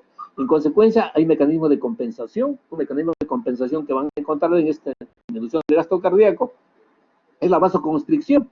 En consecuencia, las extremidades están frías, están obviamente un poco pálidas, ¿no es cierto? E inclusive puede haber una extracción marcada de del oxígeno a nivel periférico y el paciente puede tener cianosis, ¿no es cierto? ¿No? Ocurre en las partidas obviamente avanzadas, ¿no es cierto? El pulso está estrechado, ¿no? Precisamente porque la debilidad de la contracción del corazón, y por supuesto, pues el manejo va a ser completamente diferente, ¿correcto? ¿No? Y cuando hablamos de falla cardíaca, tenemos dos tipos de disfunción. Esto es fácilmente para que ustedes entiendan, ¿no? La disfunción diastólica es la incapacidad del ventrículo a poder dilatarse, ¿no? En consecuencia, afecta la función diastólica, la fase de la diástole, ¿no? Entonces, en estos casos van a encontrar ustedes que la fracción de eyección no se compromete tanto, ¿no es cierto? Generalmente la fracción de eyección está por encima del 40%. ¿Qué es lo que produce la disfunción diastólica? Impide la relajación del ventrículo, ¿no? Entonces, eso se debe a un incremento del grosor de la pared, porque inicialmente el ventrículo trata de mantener el gasto cardíaco, pues incrementando el volumen de sus fibras, hay una hipertrofia. La hipertrofia de la pared obviamente disminuye pues el tamaño de las cámaras, ¿no es cierto? Entonces hay un trastorno en la relajación, esa es la disfunción diastólica. Esta disfunción diastólica posteriormente va a ir acompañada de una disfunción sistólica. O sea, acá hay dificultad para la eyección. Entonces, en consecuencia, la fracción de eyección obviamente está comprometida, es menor del 40%, ¿no? Acá está alterada la contractibilidad del corazón, ¿no es cierto? Y por supuesto, esto se debe pues a un decremento del número de miocitos, ¿cierto? Que intervienen en la efectividad de la contracción. Esto es la suma de manifestaciones que ya hemos más o menos visto con este paciente, ¿no es cierto? Hemos dicho que funcionalmente podemos dividir el corazón en corazón izquierdo y corazón derecho, ¿no? Y cada uno de ellos obviamente va a producir sus síntomas característicos, ¿no? La disfunción del ventrículo izquierdo, ¿no es cierto? ¿Qué va a producir? La insuficiencia cardíaca izquierda va a producir obviamente una disminución del gasto cardíaco, ¿no? Y por supuesto va a ocurrir lo que hemos mencionado ya, una intolerancia a la actividad física, ¿no es cierto? Por disminución de la perfusión, y este es responsable obviamente de la disnea que hemos mencionado, la disnea de esfuerzo de diversa naturaleza. Pero por otro lado, este incremento de las presiones del ventrículo que repercuten sobre los vasos, ¿no? Los vasos pulmonares, las venas pulmonares, van a producir aumento de presión hidrostática y van a producir lo que les he mencionado, congestión pulmonar. Esta congestión pulmonar va a producir alteraciones en el intercambio gaseoso, ¿no es cierto? Se va a producir el edema que les he mencionado, edema pulmonar, ¿no es cierto? Intersticial e inclusive alveolar, ¿no es cierto? Y va a ser responsable obviamente pues de estas características de la alteración de la respiración. El paciente por un pulmón congestivo se ve obligado a sentarse para disminuir la congestión, ¿no? El paciente puede tener tos, esputo, inclusive puede tener esputo en espumoso, sonrosado, en situaciones de falla bastante severa, que se conoce con el nombre de edema pulmonar agudo. Entonces, como resumen, las manifestaciones de la disfunción del ventrículo izquierdo, ¿ya?, están caracterizadas por la presencia de la disnea de esa naturaleza. Eso es lo que tienen que ver. Segundo, que el mecanismo fisiopatológico es congestión pulmonar. Ese es el único mecanismo fisiopatológico, a diferencia de la fisiopatología de la disnea respiratoria. Ahora, la falla del ventrículo derecho, ¿qué va a originar? La insuficiencia cardíaca derecha origina congestión de los tejidos periféricos. Acuérdense ustedes que tienen vena cava superior y vena cava inferior. Entonces, las repercusiones van a haber en los dos territorios. En la parte de arriba tendrán lo que hemos mencionado, incurgitación yugular. En la parte baja tendrán pues todo, obviamente, fundamentalmente el edema, ¿no es cierto? Pueden tener edema, ascitis, como tiene este paciente, ¿no es cierto? Congestión hepática, hepatomegalia, ya hemos mencionado, ¿no es cierto? Y obviamente puede tener congestión de todos los órganos, entre ellos obviamente el tracto digestivo, ¿no es cierto? Por supuesto, este es responsable pues de la anorexia, la pérdida de peso, de estos pacientes que pueden tener, ¿no es cierto? Pero acá, vengan ustedes lo importante. La mayor causa de falla cardíaca se inicia en el ventrículo izquierdo. La hipertensión arterial afecta el ventrículo izquierdo. Los problemas de infarto coronario son más frecuentes en el lado izquierdo. Las alteraciones valvulares adquiridas que nosotros vemos, más frecuente, compromete la válvula aórtica y la válvula mitral. En consecuencia, casi todas las situaciones empiezan en el ventrículo izquierdo.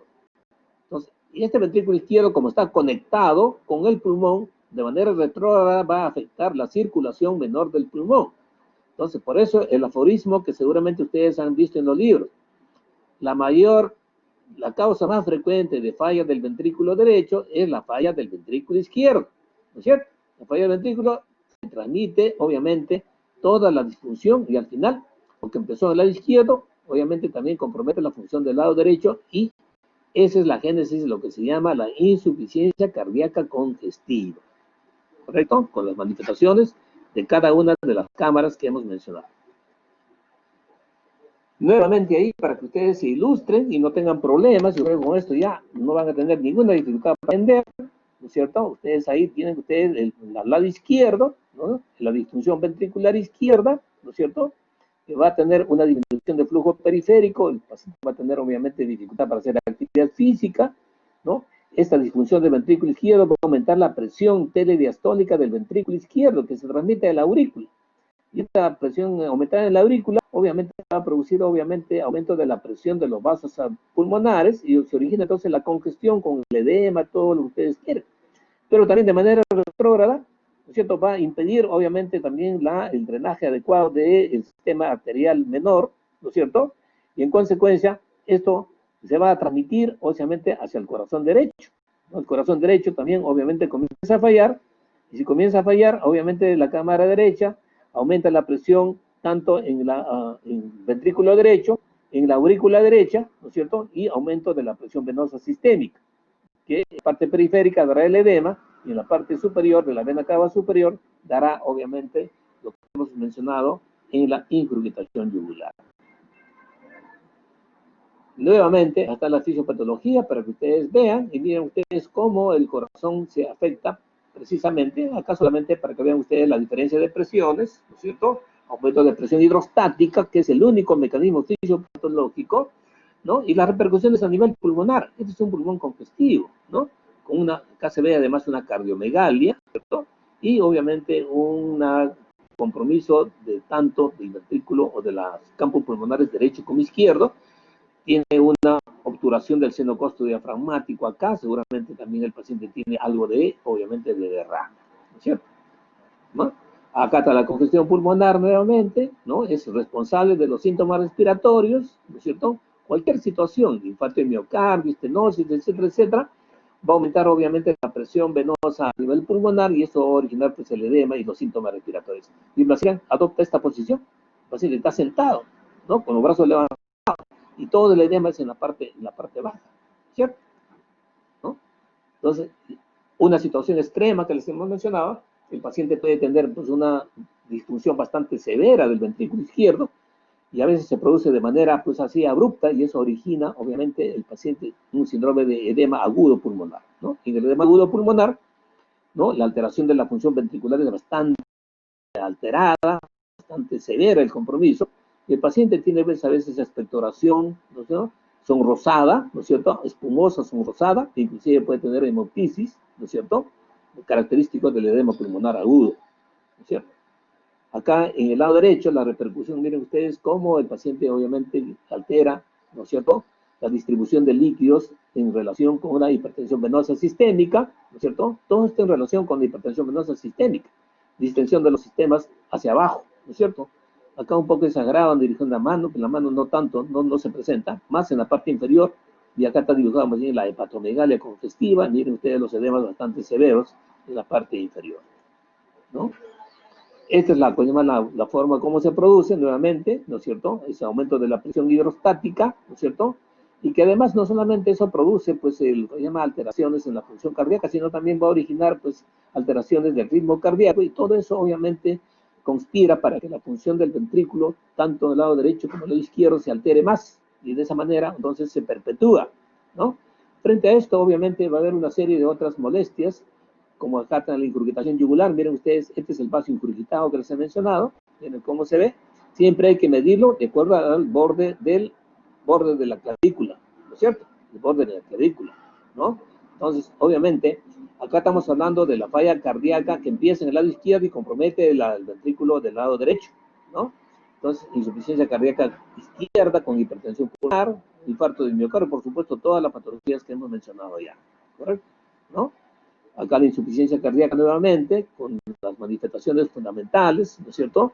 con alteraciones, ¿no? Debido a la congestión de tejidos periféricos, congestión hepática, edemas en la parte de cliva, ascitis, ¿no? Congestión del tracto gastrointestinal, responsable del paciente que tiene anorexia, malestar, pérdida de peso, ¿no es cierto?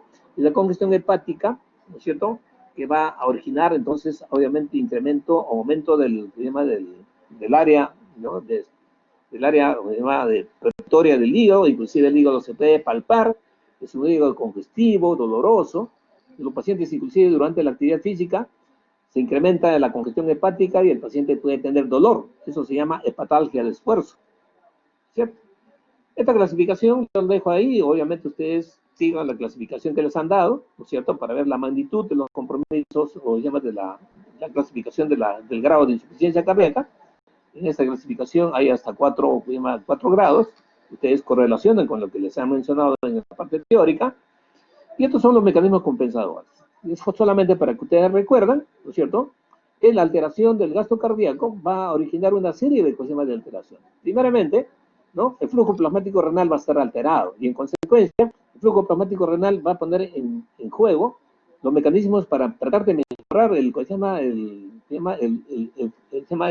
componente intravascular, pone en juego los mecanismos de renina, angiotensina, aldosterona, ¿no es cierto?, que por un lado va a estimular a la glándula renal para la producción de aldosterona, que va a producir una retención de sodio, y por otro lado va a producir, obviamente, una vasoconstricción, aumenta el tono vascular, ¿no es cierto?, para tratar de mejorar la presión de perfusión, ¿no es cierto?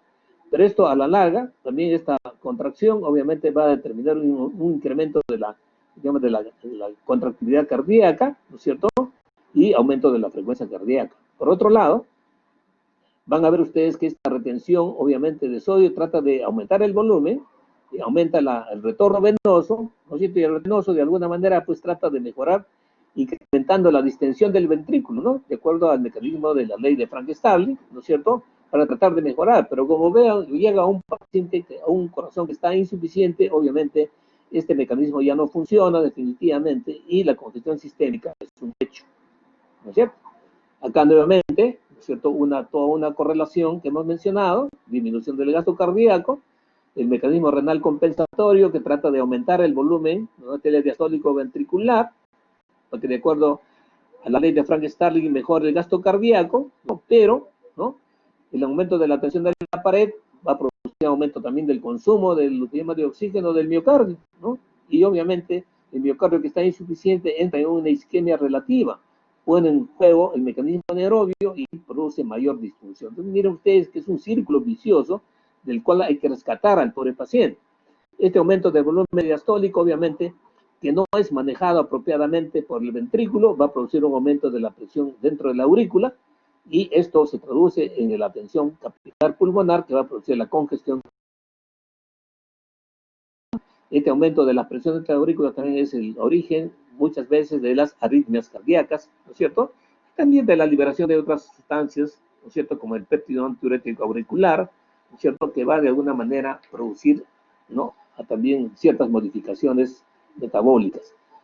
Otro sistema de compensación, miren ustedes, el sistema adrenérgico, que de alguna manera inicialmente trata de compensar, pero al final, obviamente, tiene efectos también deleterios. Inicialmente produce aumento de la frecuencia cardíaca y contractividad, lógicamente, pero como el corazón está insuficiente, obviamente, pues todo al final, obviamente, fracasa, ¿no es cierto? Y se produce, pues, daño endotelial, aumento de radicales libres, apostosis, fibrosis cardíaca, ¿no es cierto? La estimulación adrenérgica, por otro lado, produce la redistribución de flujo hacia los órganos, obviamente, de más útiles, las zonas críticas, como el cerebro y el corazón.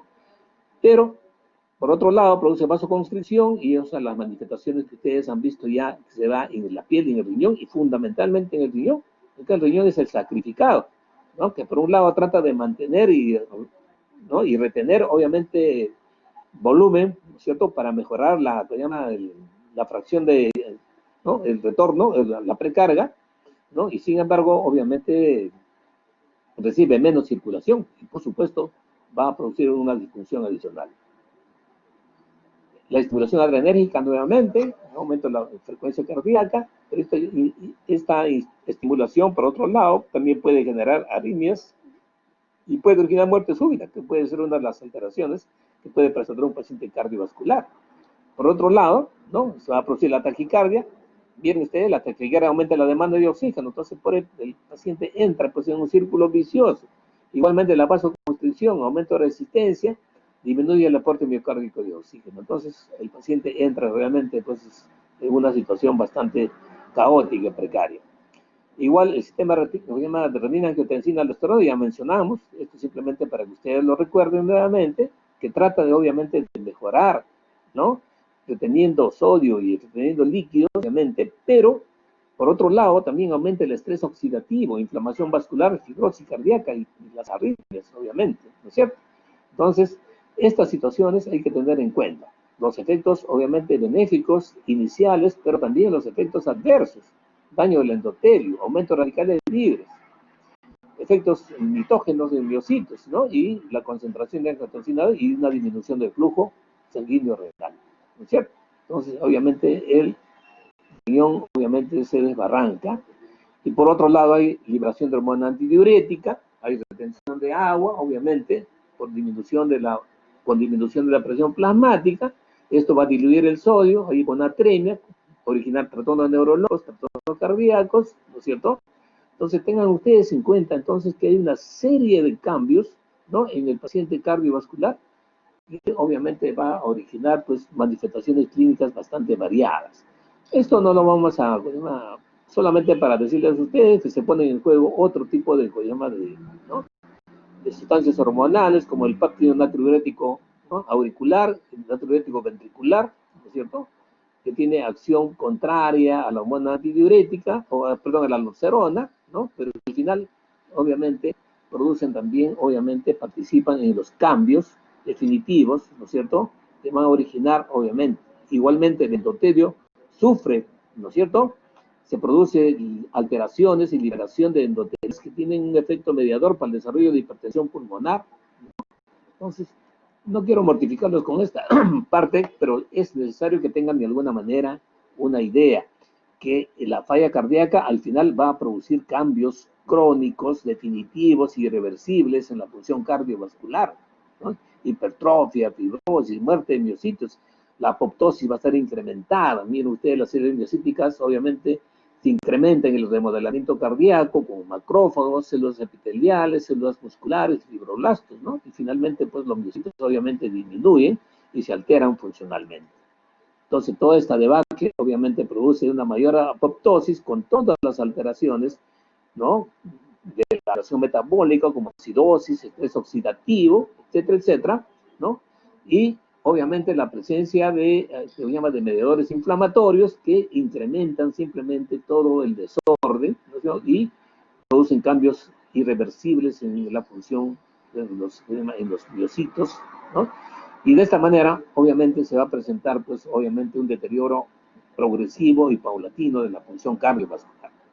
Esto es solamente para que vean ustedes la radiografía, seguramente en la parte teórica de radiología le van a ampliar. Miren ustedes el aumento de la silueta cardíaca y el pulmón congestivo, ¿no es cierto? Muy bien. Muy bien, chicos.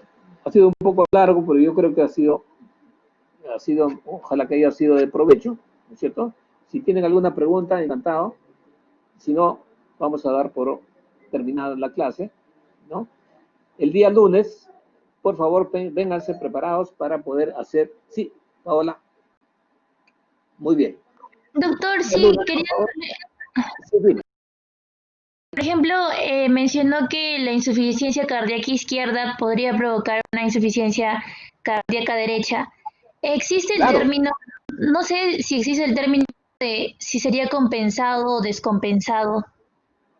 Ya, mira, hija, el hecho de que el paciente tenga una insuficiencia ya se descompensó la función del corazón. Ese es el primer punto. El segundo punto, como les he mencionado, todas las causas que hemos mencionado, coronaria, hipertensión, valvular, que son las más frecuentes, primero descompensan la función del ventrículo izquierdo.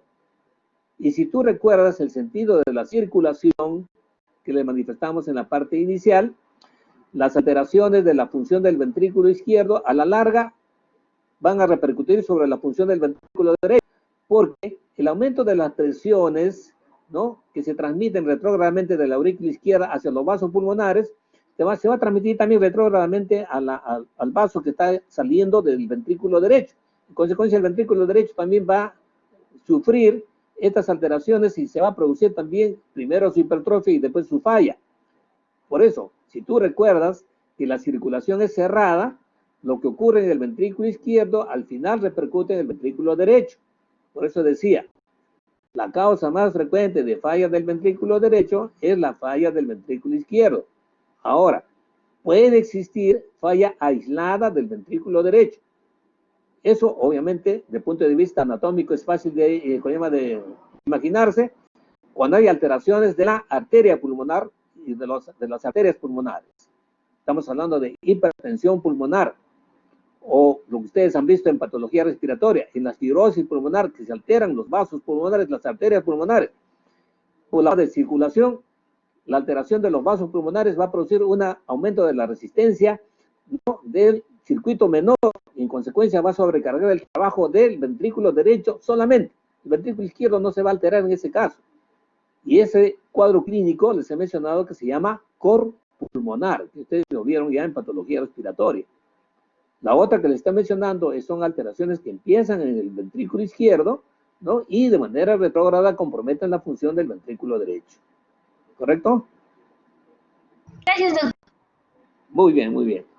Si no hay otra pregunta, nos despedimos y por favor, el lunes vamos a... Ya.